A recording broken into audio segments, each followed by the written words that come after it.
conditions. So first thing in the morning, I don't know whereabouts. Okay. Hi, good evening from New Zealand. And I think America is sleeping at the moment, so it will probably be Europe and the UK and things. So Bruce has we decided to go with a bit of color. So you can see I added a little bit of color and Bruce is like, wow, that's not. Well, I've got some color as well. I've got my mask on. Whoop, I've got my glasses on.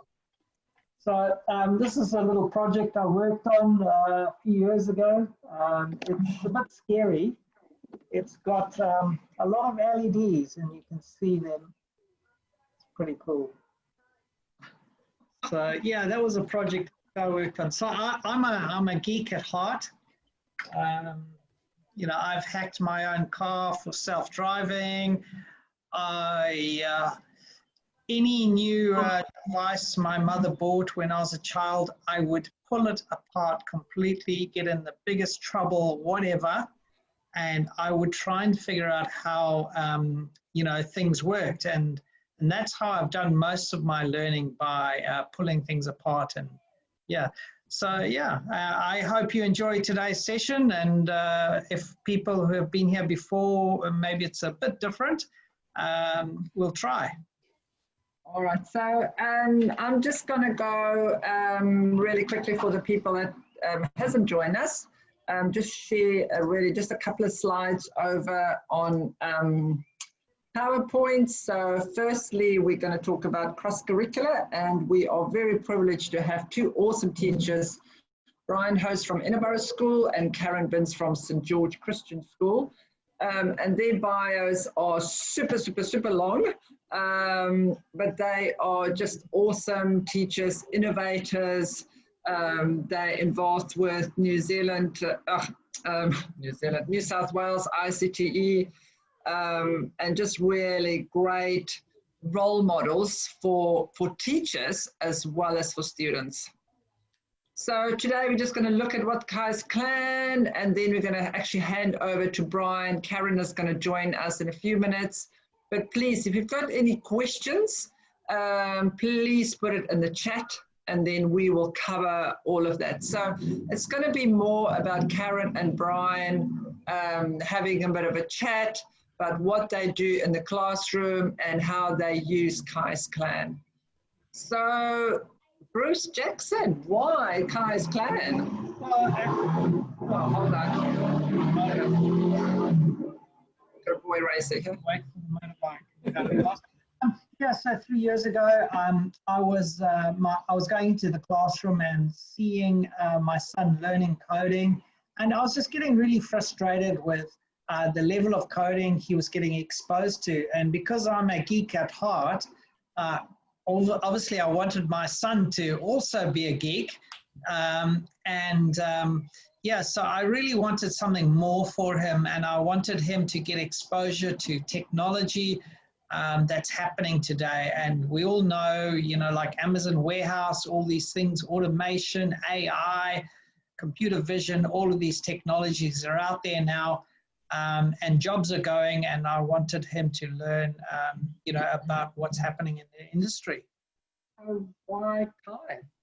Well, Kai is, the word Kai in New Zealand is actually food, and food is knowledge. So we want to try and eat as much as we can. We want to be obese with knowledge and technology. So yeah. AI. And AI for artificial intelligence. That's it. Yeah. Awesome. So what we did, we started developing this product about 3 years ago, and it's gone through many different phases and stuff. But what we did is we looked at all the robots that's out there, and we basically took the cool features from these robots and we put it into one product. So we put it into our STEM toolbox. And what we wanted is teachers to pick and choose what they want to use. Not everybody, you don't have to use everything. This is aimed at 7 to 15 years of age. So, you know, you can start entry level, You can just do coding. You can then start bringing in your avatars. You can look at augmented and virtual reality. You can then start playing with sensors. We've really made sensors easy. You can use some AI blocks to to move your robots around. So there's a lot of depth with Kai's Clan. So we created a low floor and a high ceiling.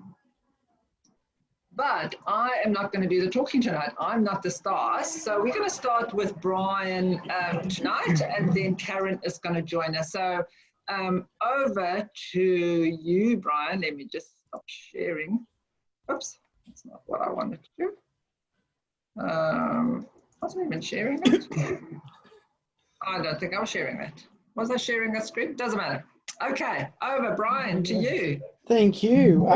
Yeah, so I suppose I could be described as one of those early adopters. I bumped across Bruce, both Karen and I bumped into Bruce about 2 years ago at the ACCE conference in Sydney here, and we both saw this product and we sort of went, oh, it has some potential. It had some really, at the time, what we would describe as cool features, but we could also see the global application within the classroom. So Karen and I, we've been actively working on different projects with each other for about 5 years. We first met each other at a conference 6 years ago. And basically, since that point, we've done projects across schools where we've been bringing kids together and support each other. Now, yeah, when we started looking at Kai's Clan, we sort of started to look at the features of it. For myself, we got in using it in the classroom earlier this year. Karen got her kits last year, I think. So I was basically beta testing from a slight distance with Karen, and we would actually just sit with each other over coffee and explore and experiment.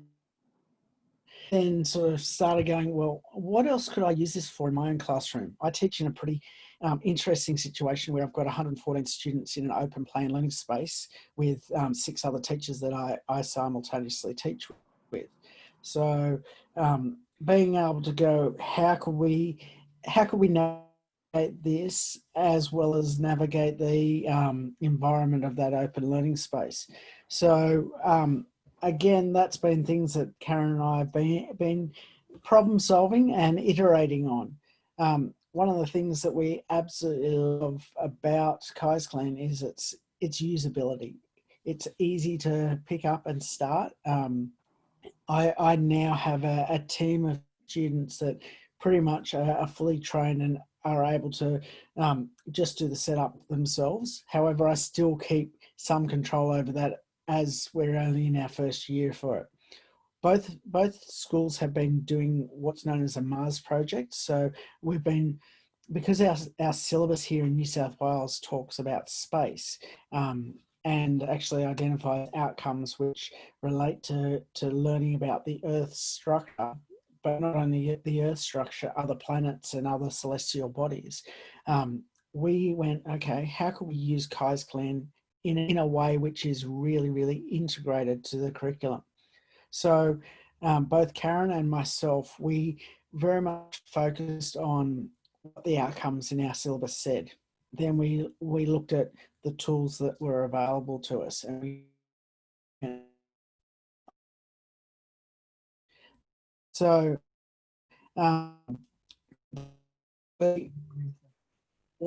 what was that? Sorry, Renelle? Sorry, the audio is coming in and out a little bit, so hopefully everybody can still hear. Oh, okay. Sorry. That's better. Yeah, sorry about that.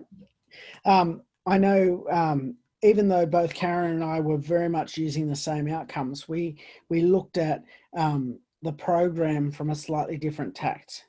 At my school, we focused a lot more on the natural sciences, and we developed our program around the natural sciences of space and looking at things like gravity, looking at how celestial bodies, where they fit within the solar system, etc. Karen's went down the more the NASA tract. However, both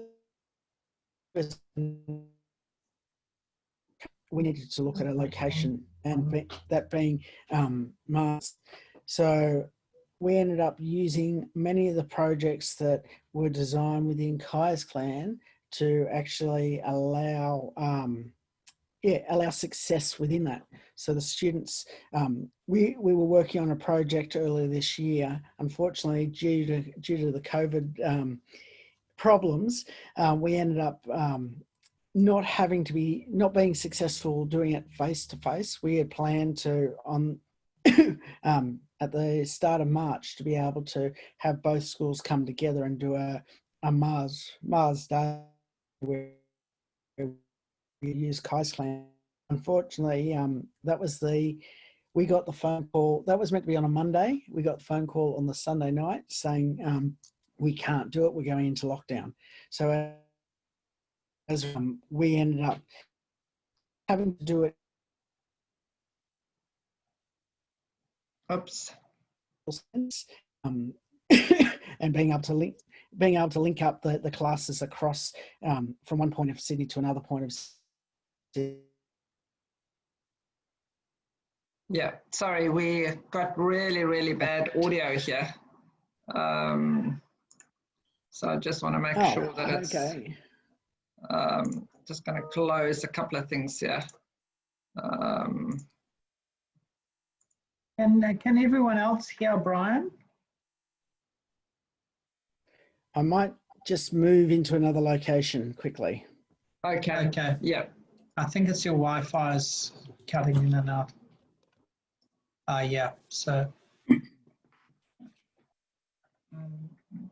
I quickly share this slide? So while Brian is doing that, what we'll do is we'll cross over, and then yeah, we've also got the lagging here. Thanks, bro. But what we'll do is actually cross over and show you some of the AR of the different mats. So while Brian gets himself ready, we'll share our screen and then we'll come back. Is that any better? Yes, it is better. Okay, so let's finish, because I know, Brian, you need to go, you've got some gymnastics. So let's first finish. If there's any questions, if people can please just pop it into the chat.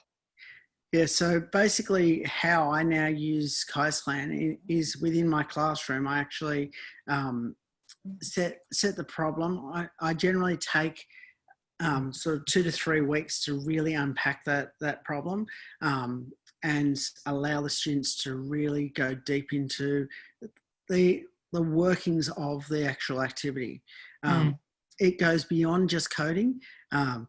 That's one of the things that really impressed me with this product. It has all the data you can draw on. You can draw on the sensors. You can utilize so many other features of this that aren't necessarily available in all the other robots, or are available in one robot but not necessarily another one. So it just has been able to unify into one product a whole range of different things.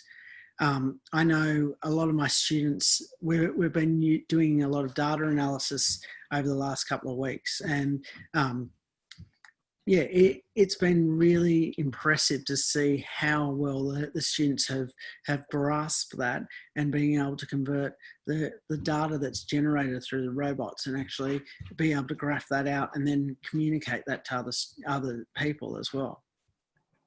And Brian, what age group are you teaching? So, what level of competency has the students got? I teach stage 3, which is year 5 and 6. Basically, at the start of this year, the year 6s had sort of 3 months worth of coding experience with the microbit, but that was their level of experience. We started earlier this year doing some building on that using Scratch. And then when we received Kai's clan at the sort of I ended up getting it on the ground just before June, I think it was. And then since that point, we've been able to amplify what their understandings have been, and now very much go into that collaborative programming, because that's where a lot of other things out there have actually lacked the ability to collaborate between students and have robots working together to be successful. So, and then being able to bring in the elements of things like Minecraft and CAD programming using Tinkercad. So all of those sort of elements, which are pretty unique. And one last question, I know you need to go, but a question around the lesson plans. You know, I can hear you talking about your project, which is absolutely amazing. You obviously can upload your own projects, but what about the lesson plans that's already sitting there?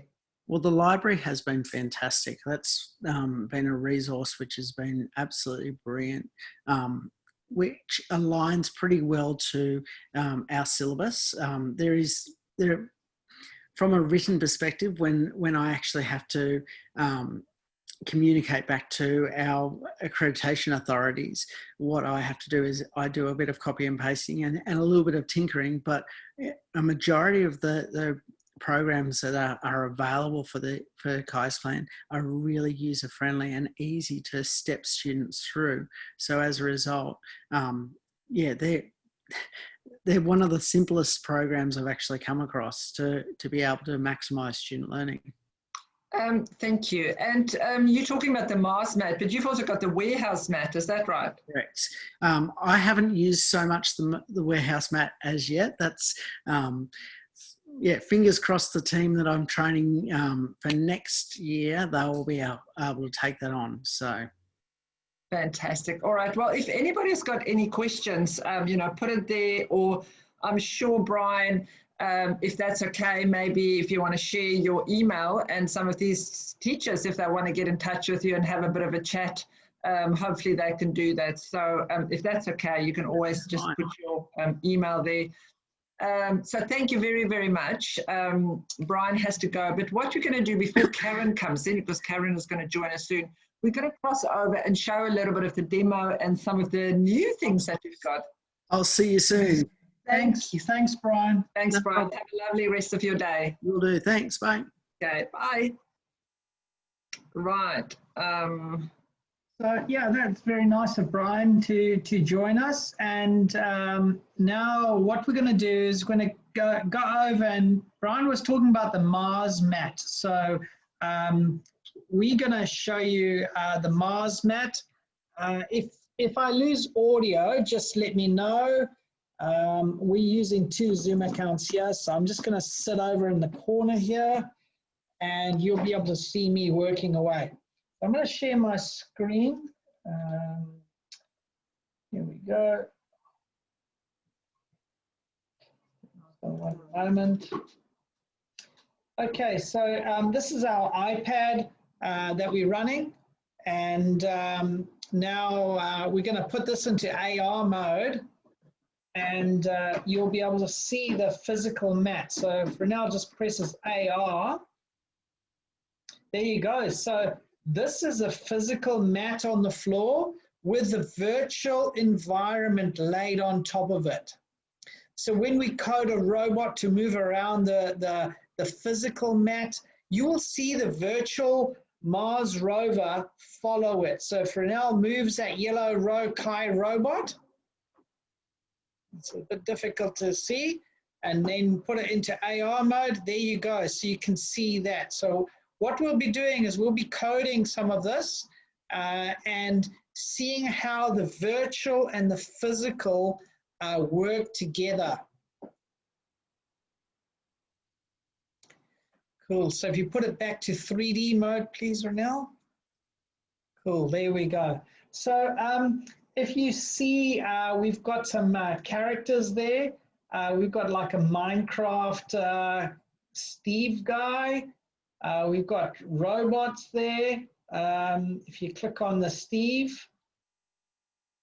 So what we're going to be doing is we're going to change this out. We're gonna have a play with this. So let me go over and show you what Kai's Clan really looks like in behind the scenes. If you've got any questions, if you're not sure of something, how it's working, just let me know. Right, so this is the main interface for Kai's Clan. And again, you can see that map view where we've got all the robots on it. So this the virtual and the physical and everything is tying up. Okay, so I've got a robot 3, so I can come through here and say we use coding blocks, mat movement. I'm going to use X and Y coordinates. Because we've got a mat with X and Y, it's very easy for me to teach mathematics and navigation using this. So I can say to robot 1, move to, let's say, 10, 10. So let me type that in, 10, 10. And what I can also do is, let's put in some other things. Let's play some sound in the robot. So robot 1, play a tune. And we can do a whole lot of other stuff, but let's just keep it simple. So this is the UV and the expert blocks. Yeah, so now what you're going to see is robot 1 moving. So you can see it on the right-hand side, and you can also see the Steve character moving as well. So he's moving to the rocket. Hope he doesn't get burned by the rocket. So if we go to AR mode, and then what I'll do is I'll move the robot back to the center. So when I move my mouse on here, you can see I get the X and the Y coordinates. Is that clear with everyone? Does everyone kind of understand what we're trying to achieve here with Kai's Clan? So here again, here we've got the virtual environment. You've got Steve, and I've just coded my robot to move back. And as the robot's moving, the virtual character's moving with it. Look at that.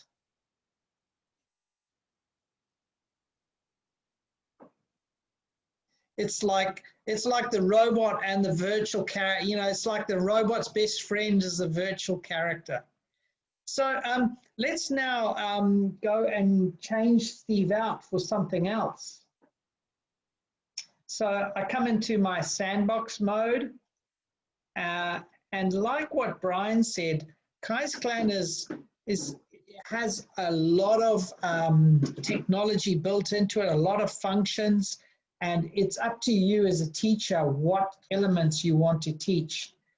Do you guys know, what's that game that everyone's playing with the red and all the characters, Renell?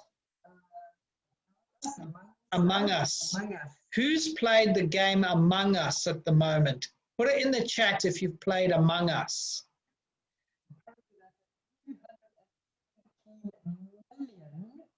Downloads in this last quarter.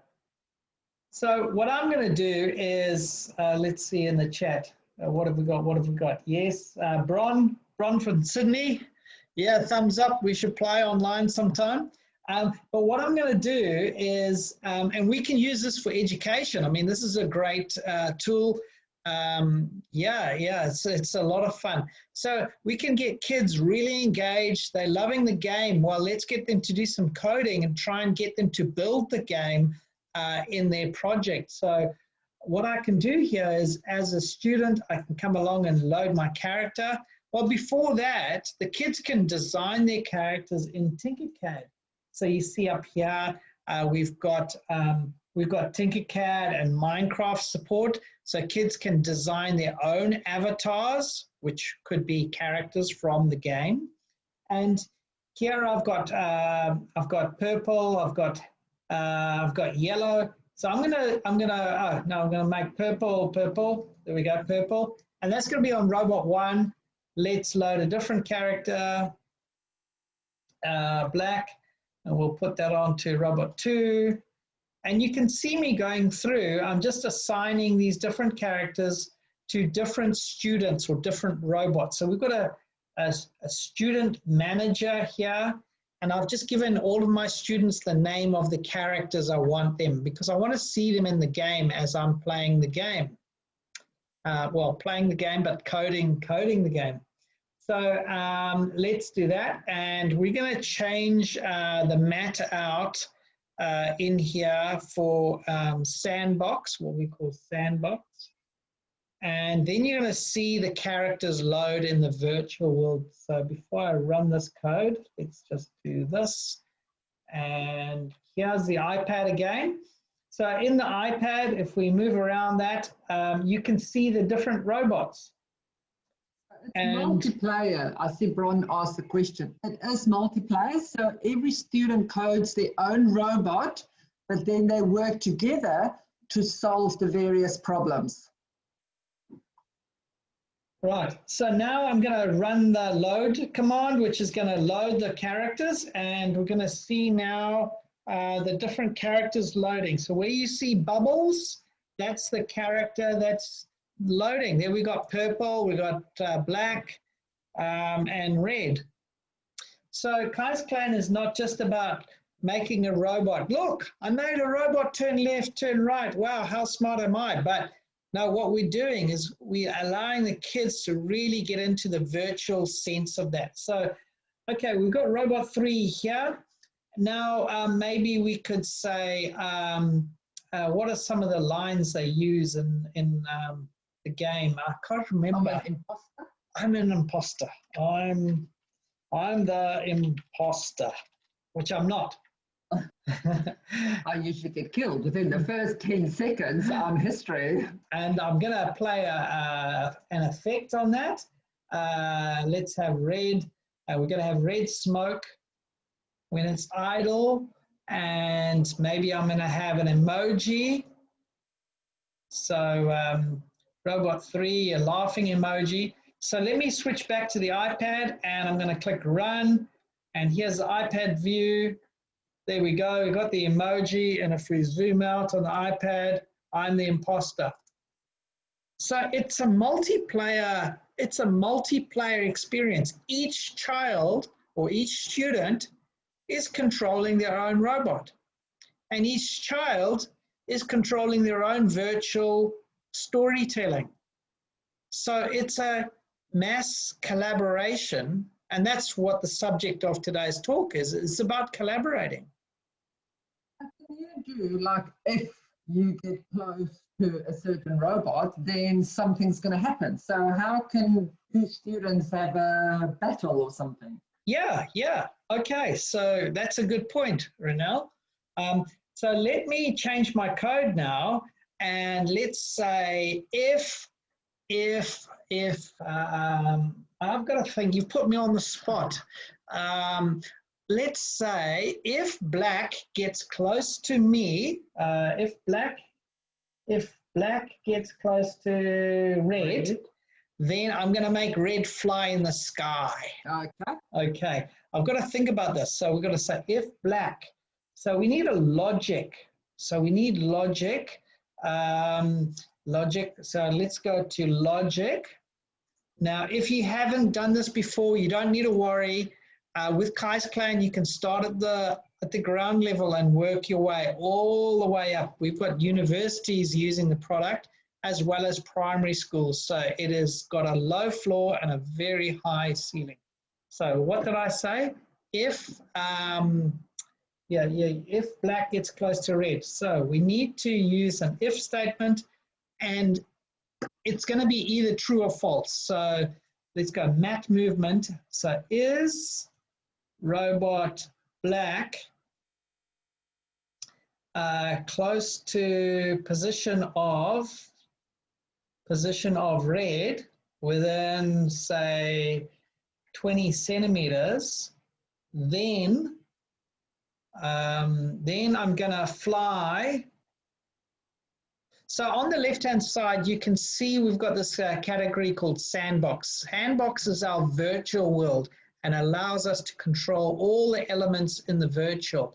Everything else is in the physical world. So if black gets close to red within 20 centimeters, then I'm going to make red fly 20 centimeters. And actually what we might do is we might just run a loop, and we're going to run a loop. Renel's going to tell me off for getting too complicated. Yeah, keep it simple. Bron, is it too complicated for you? Variables. No, I'm with you, right. Okay. Honest with you. We don't want to lose Amanda. I know Manal will be with us as well. And Kapil, we don't know your level of coding, but you know, it's what Bruce is saying. Everybody can code this. Red is going to fly. Okay, so what red is going to fly at the height of I, 1 to 10. If, okay, let's just make that a bit higher. Let's go 10 to 20. And loop equals repeat. yeah, I need some help. And then I'm going to make a crying emoji when on red.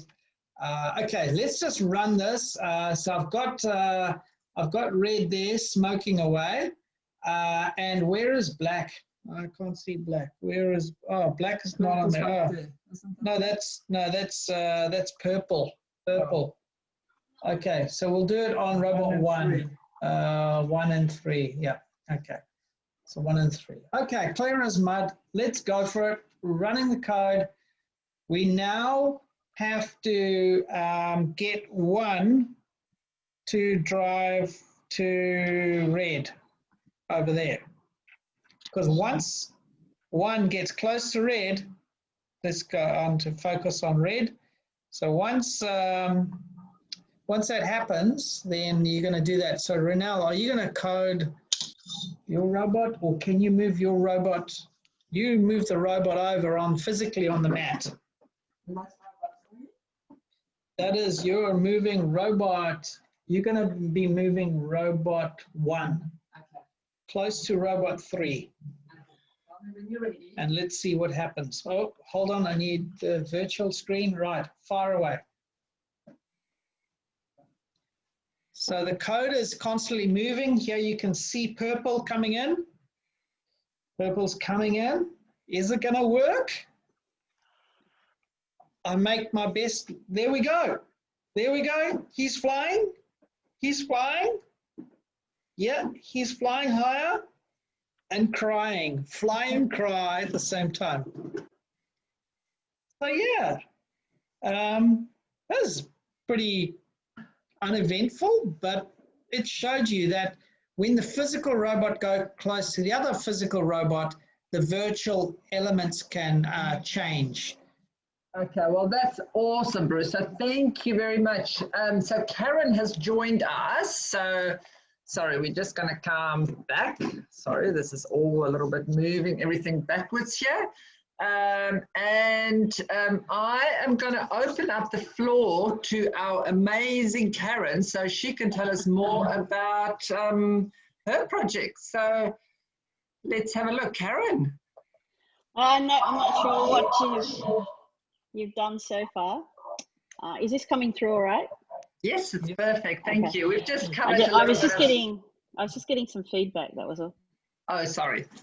So my apologies for being late. I run a jump rope team. It's a competitive skipping team that's due to go to Worlds, and which is now a virtual competition. And the parents were supposed to pick up at 5. And you know, Murphy's Law, the day you need them pick up on time, they're late. So duty of care says I had to stay. So my sincerest apologies for that.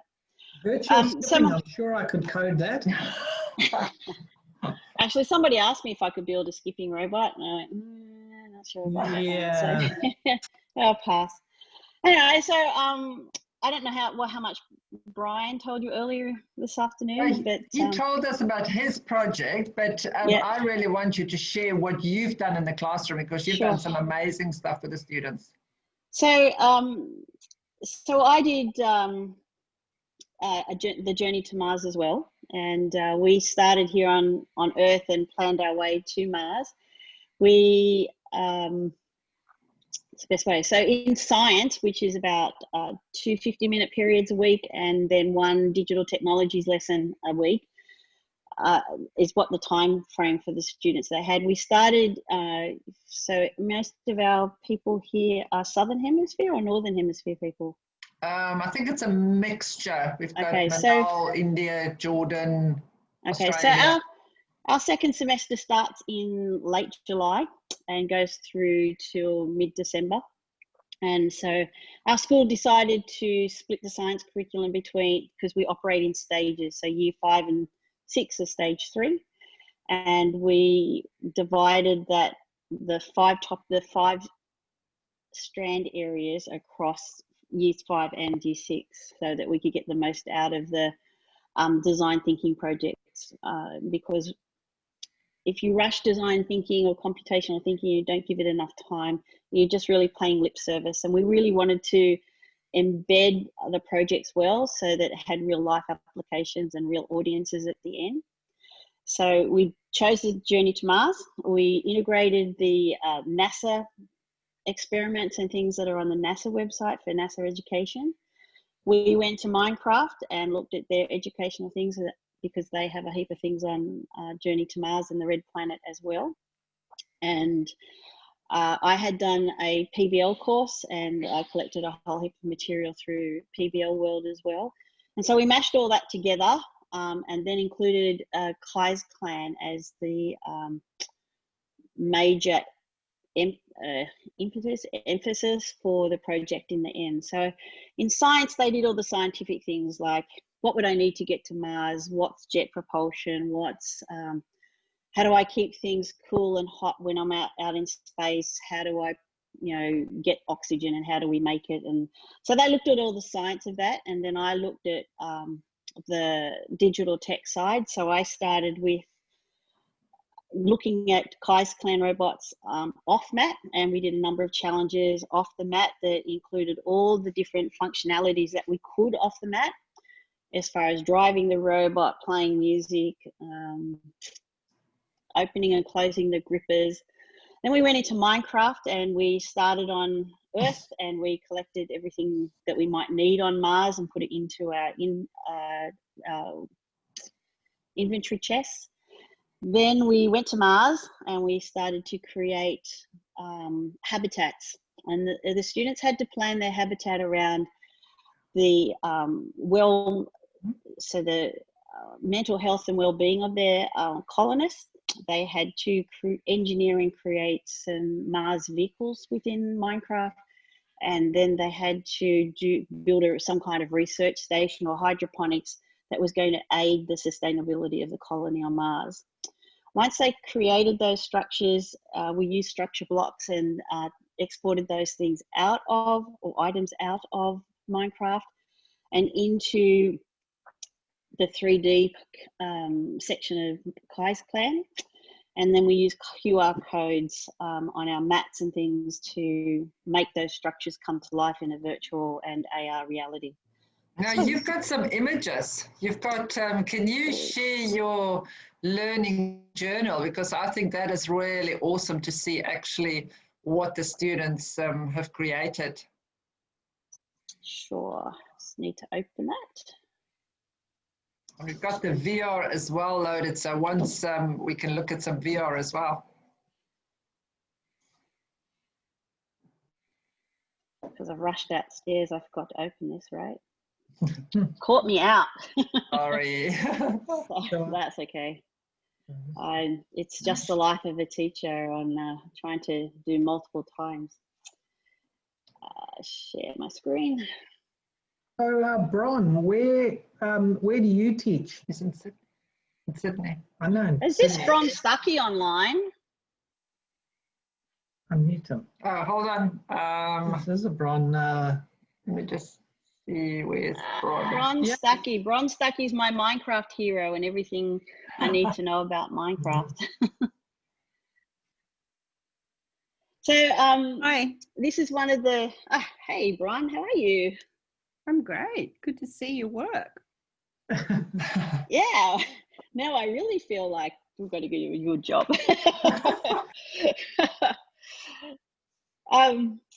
Did you want to say? Does Bron want to say something? You can tell me all the things that I've missed, Bron. This is one of the group's Mars rovers that they built. One of the issues they had in Minecraft was that you could only build square wheels, or at least that's the knowledge we had.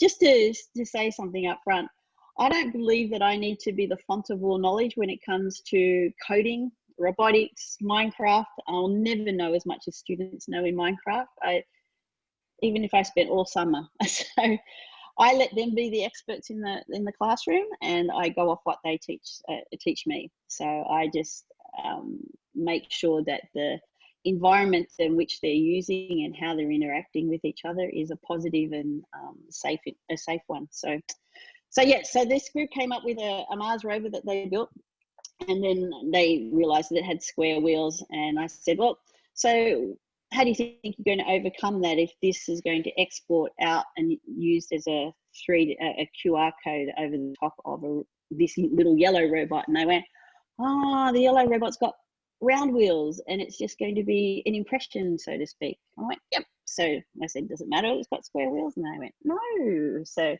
they were very excited about that then. So they kept their, I can't do the walkthrough at the moment, but they've got all these rooms and things and research stations inside their Minecraft.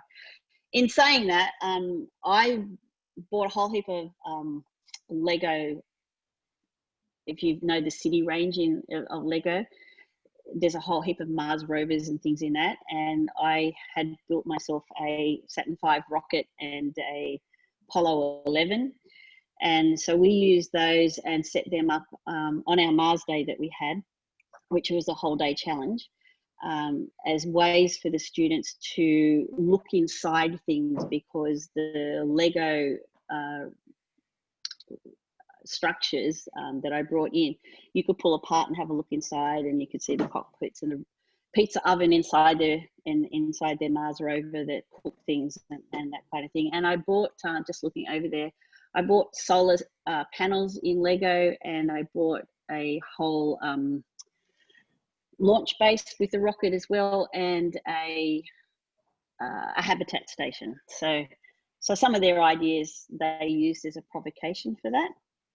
So, because I believe in high ceilings and to let the kids fly.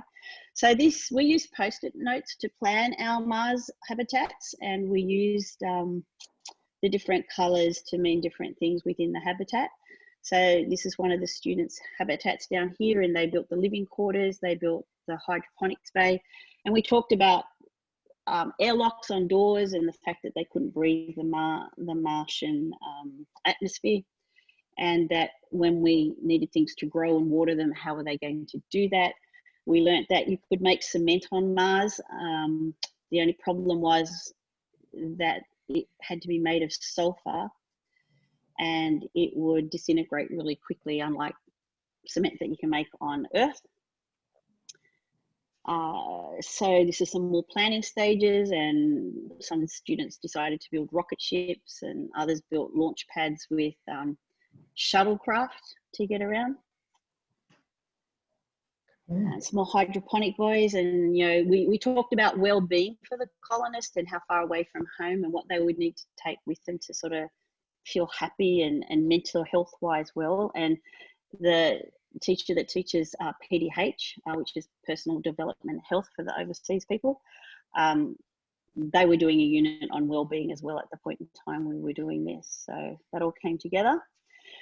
The first attempt we did with Kai's Clan on the mat. So we went from off mat to Minecraft to on mat, and we didn't use AR. And so this structure here in the middle that looks like an island, the first challenge was just to get your robot to go around here without crossing what I told them was the mountain terrace terrain. And when we turned on the AR, they could see that, and so they had to be very specific about how to get through these narrow gorges and things.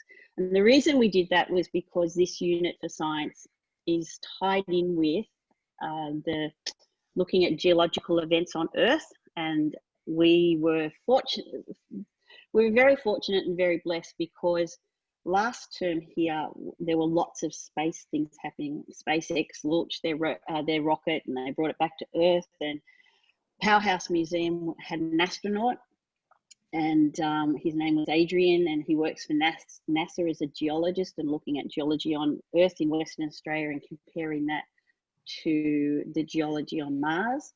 So we attended that Zoom meeting that had like 2,000, Australian, New South Wales students in it, and he talked a lot about how the geology was similar and how that Mars had Mars quakes, like we have earthquakes.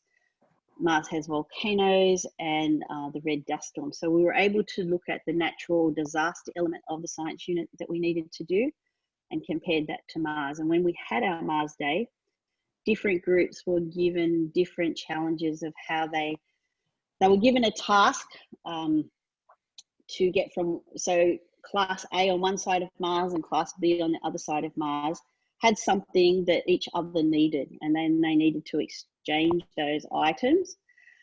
And to give them just a headache on the day, I told this group they had a dust storm and they couldn't see, so what were they going to do? This group had an earthquake in this narrow neck and it was blocked. How were they going to get around it? And we had a volcano erupt down here. So that's what we did with that. That one doesn't play. You also did some physical stuff on the mat, didn't you? Put something that they had to pick up. So plastic picnic cups. I put Chupa Chups and Skittles inside them, and so those things represented the items that one class had to get to the other class on the opposite sides of the planet. So we just used the polar cap up here, and this point down here is the opposite sides of the planet, and they had to start here, go around to here, pick up the item, take it round the neck and up into the second colony base up on the polar cap. So you basically started the physical mat, the robots were physical and they moved around and stuff, and then from there you added your virtual world and brought in your Minecraft characters. Is that correct? So I just want to make sure that people sort of understand this virtual world sits on top of the physical mat. Yeah, so that's just another one. So this is this isn't the best movie because I learned that the students got carried away with the AR side of it and didn't screen record all that well. So won't play the whole thing because you'll end up being seasick. So this is what would happen. I'm not sure about this random one, why that's there, but here's the robot in the middle to go around that middle island. And there's the polar cap. And they had to navigate around here at the simplest way. And then the one colony base was up here, one was up here, and they had to traverse it and exchange items. The whole space talk, Renelle and Bruce, that you guys have got into this side of it, that excited the kids because they went, oh wow, it really does sound like a launch mission and all that kind of stuff. So it was very positive. This was really well received. So anyway, we will get seasick if I keep doing that. That's just some more things that the kids. So these structures we exported. This one was actually the kids decided it was too big, but these structures up here, this room, and the rocket ship back here. I guess this one. These all exported from Minecraft really well, and they were easily put into the virtual world. So maybe I'll just clarify what's happening here. How do we get them from Minecraft to the virtual world? Well, we use, you would have seen around the mat that Karen was showing you is QR codes, like a QR code. The robots also have QR codes, and we can also just print out a piece of paper with a QR code, and that's what we attach that virtual Minecraft character or building or something onto one of these QR codes. So we actually build. Yeah, we just use little containers for the static buildings. We use containers like this and just set the QR code on top. one of my very poor Mars creations that's falling apart. But yeah, that was kind of like a rover, not to be coded, but you know, a stationary object. And then yeah, have the Mars thing, the same Minecraft or Tinkercad design on top of that. Yeah. Sorry, not to steal your show. Oh, that's fine. That's really we spent a day putting the whole journey together from what they learnt in the classroom into the Mars Day, and we only did that week before last, I think it was. Kids had a great day. They did the fail up parts where, you know, the first attempt in learning, and my highlight of the day was one of the boys who struggles with coding and just being able to concentrate for long enough to do it. And he was so excited at one point of the day, and he turned around to me and he said, I can actually do this. So yeah, so when the kids were in their teams, they had to learn how to work with each other, how to collaborate, how to, you know, give and take. There was heaps of learning on so many levels for this day. So it'll be even better next year, because I'll learn from my mistakes on like the timing for the day and how we put the whole day together. So, Karen, one of the questions that we often have is, does, you know, every kid needs a robot, or actually how did you break up? I mean, you've got classroom kids, so you've got a lot of robots, but not every kid had their own robot. How did you work that out? I did it one between 3 in my class. So the classes are 28. So there was a couple of pairs, but most had 3 in it, and they were all given different roles. But everybody had to have a turn at coding some part of the day, so that the pieces would work together. Okay, so and they all had a learning journal where they had to show me what part of the code they made, and they just dragged and dropped. I made it in, we're at Apple School, so we did it in Pages. So it was just easier to screenshot and then just drop it straight in. The students in this class are all one-to-one iPads. So Bron asked here, so the final output, was that an AR experience, or, you know, and yes. how did that also relate to the curriculum? The AR, it was more, let me just, there's nothing specific in the curriculum that says you have to do AR.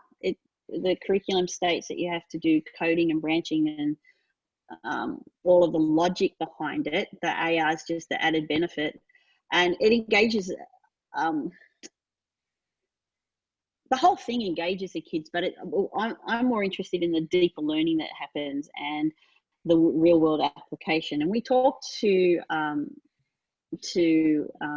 industry person about AR and how do they use that to learn what might happen in a different environment. So obviously we can't go to Mars, and this is as close as we're going to get in our AR environment. So that's why we did the AR part. I mean,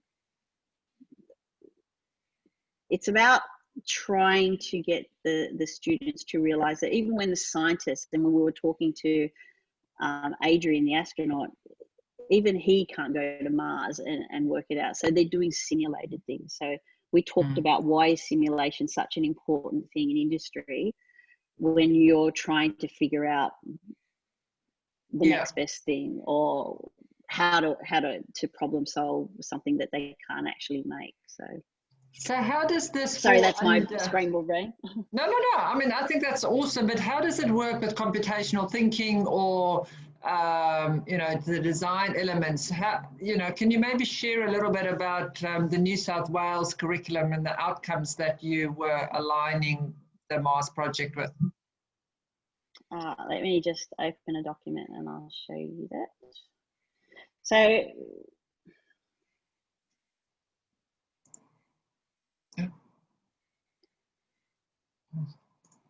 sorry, just talk among yourselves while I just grab this thing. I mean, just talking about that simulation that we're talking about, I know like in Amazon warehousing, they have loads of robots. They have like thousands of these robots now picking and placing parcels. And the people that are in control of them, they don't see the physical robots. I mean, they can go and visit them, but it's too big an area. So what they have is computer screens that are running, not the simulations, but the real robots, and they see them. And that would be the same in a power company where you're managing electricity supply, through different power generators. You would see like a virtual simulation of those real things happening. And I think that's the knowledge I take from industry that's how I've applied it to Kai's Clan. Anyway. Yeah, so we program in these 3 areas of skills, knowledge, and enduring understanding. And the curriculum outcome here is understanding how properties of materials determine their use for a range of purposes. So and understanding the effect of heat on properties and the behavior of materials. So that was really easy to do because we just used the NASA experiments for that, and we looked at the properties. I mean, I didn't personally teach that part of it. The science teacher in the classroom did, and sorry, my brain is very tired. It's not thinking properly. I've lost my train of thought. Sorry. No, but I mean, we can see that the different strands and the different areas is all covered. And I think what is really cool here as well, Bron, you mentioned that it's transmedia. So, you've got different levels, but it's not just transmedia, it's also cross-curricular. So there you can hear Karen. This one is, yeah. Yeah. Yeah. So this was the 10 weeks we did in the science aspect of it last term. This is the process we went through. And then I had a different IT version of this. And then because we do 3 strands across 2 semesters out of a stage 3 curriculum, we were able to take it into this term and execute the Mars Day, bring all the elements of this. And the kids told their stories using clips on the iPad to tell their story of how they left Earth and went on their journey, and then the Mars Day was about what happened once they got to Mars. Mm. Well, I mean, and then they had the challenges to get through. So we used design thinking process through all of this. So when we're designing the spacecraft, whether they were designing that, because they did this is a physical craft thing with cardboard and things like that, and they designed one in Minecraft as well, because it's all well and good to do things digitally and virtually, but the kids actually need to use their hands as well and get dirty, so to speak. So those were balanced with each other. And the kids really said, so this makes sense now. This wouldn't be an easy thing to do. What about when the meteor hits the rocket? What happens then? Or what happens when somebody goes out of the airlock on Mars and they haven't closed the door correctly? Or what happens when, the hydroponics bay, the water making, the water pump and the water station that they've created, what happens if that stops working? What do you do? Can you get the water out of the polar cap on Mars? And we learned that you can't get a lot of water out of the polar cap on Mars, or so the science says, from what the research was. So they had to go off and really research some things about how it was going to work. So the students that worked out that they needed airlocks on their habitats had to go and look at what was online about how do those airlock doors work. Not every group did that, because they had the freedom to investigate in my lessons what they needed to do for their part of the challenge. So not everybody did the same thing the whole time. Everybody had to do the logic as far as the coding of the robots went, but how they got there, that was their group's pathway. Oh, fantastic. So, you know, what I love about it, and obviously this is what we were aiming to do, is create real world problems, you know, and the different age groups. So you use Mars. I mean, I know Patricia, she did for her year 9 and 10 something, and she did a fire rescue. So Kai's Clan is aimed at 7 to 15 years of age. So there's definitely something for everybody, and you don't have to use all the tools right now. But so if there's any other questions, please put it in the chat room and we can cover that. But before we finish, we just quickly also want to cross over to virtual reality and how you can do that. So you actually become the first person sort of sitting in your rover, or I think Bruce is going to show us a little bit and actually do the, let's see, it's just switched off here, maybe the rescue run, Matt. So we're going to look at that and see how that will look in virtual reality. So Bruce, can you share your... And while Rex is doing that, I've shared all about Kai's Clan with our year 8s, and they're enjoying the warehouse at the moment. And to see year 8 boys and girls sitting around a mat on the floor with some robots and really enjoying that. And yes, according to the New South Wales curriculum, the Blockley Code is not what they're doing. We're going to take it more into the AR, VR experience. And it's the last few weeks of the academic year. So we thought we'd test it out because we're hoping that the Python or the JavaScript is coming next year for Kai's Clan. That's right.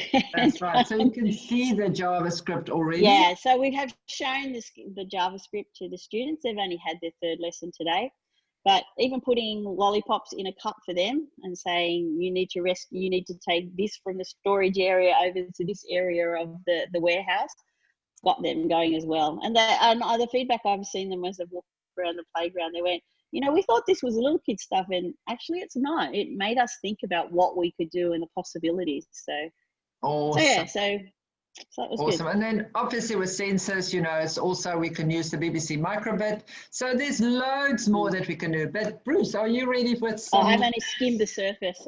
Yeah, but that's, you know, that's what's good about it. It's a low floor with a high ceiling. Right. So, yeah, thanks, Karen. And yeah, so I'm going to try something new. I always like trying something new. I'm always learning with Kai's Clan myself. So here we go. We talked about a little bit about the data. So I'm just going to show you that. I've got Robot 2 here in front of me. And what you'll see is you can see on the screen there's a data feed. On the bottom right-hand side, this is the distance sensor. I know we're running out of time, but as I move my hand closer, we get this. We can put a temperature sensor on here, pH sensor, support over 35 different sensors in Kai's Clan, including the BBC microbit. So I'm going to use real data to represent that in the virtual world. So let's just get this, let's just do this now. I've got to think about this. So what I'm going to do is I've got my VR headset here, and you know that famous game? Who knows the game? We spoke about this earlier, Among Us. And I've got the red character down there in my virtual world. You can see a whole lot of other stuff. This is our rescue run mat. So red is Robot 3. He's sitting over here. So I'm going to do that. And I'm going to use the distance sensor from Robot 2 to make red big, huge, or small. So let's try this. I haven't done this before, so bear with me. I'm sure Manal can always help. Manal is also one of our experts. On board distance sensor. My head's hurting. Okay, so we're going to use Robot 2's distance sensor, which is over here. So let's duplicate this. Now, I might need some mathematics to divide this value, because you can see this value of the distance sensor is currently 6,000 Yeah, I think it's 6,000 millimeters. So let me just put my hand over the robot, like so, and the distance should come down shortly. Come on, come on, come on, come on. Hold on, let me just do this. Is it right? Oh, am I on robot 2? Robot 2. I've got to click on robot 2, people. Okay, so there you go. The value's coming down. And now I'm going to do robot 3, go bigger on that. I'm going to put it in a loop, and let's do this because I know we're running out of time. And there, my VR headset's gone to sleep. Don't you love technology? Come on, wake up. Here we go. Oh, okay. Oh, has it? Can you see that? Okay, so here you can see Red. He's getting bigger and smaller based on the ultrasonic distance value of the robot that Renel's holding up. So just wait for it. It'll get smaller. There you go, small. And as Renel slowly moves her hand away, you see Red's getting bigger and bigger until he's huge. So that's just a very, short thing of, and I love this. I love taking physical data and mixing it up with a virtual, and that's what you can do with Kai's Clan. I'll try to be a little bit careful with virtual reality. Growing up, I'll be throwing up with Red going that big. But there's so much you can do. So we support Google Cardboard or Merge or Oculus Go as well with a VR. So I know we're running out of time, and I know Bruce loves playing. So thank you, Bruce. Thank you, Karen. So that was awesome. And what we want to do, I just quickly, and I have to do this. This is part of what I need to do. Really just quickly, if anybody wants to know, we've obviously got the starter pack. We have a classroom kit, which I'm just going to go down here. Got mats, but anybody that orders Kai's Clan before the 30th of December, we will throw in a free Create mat.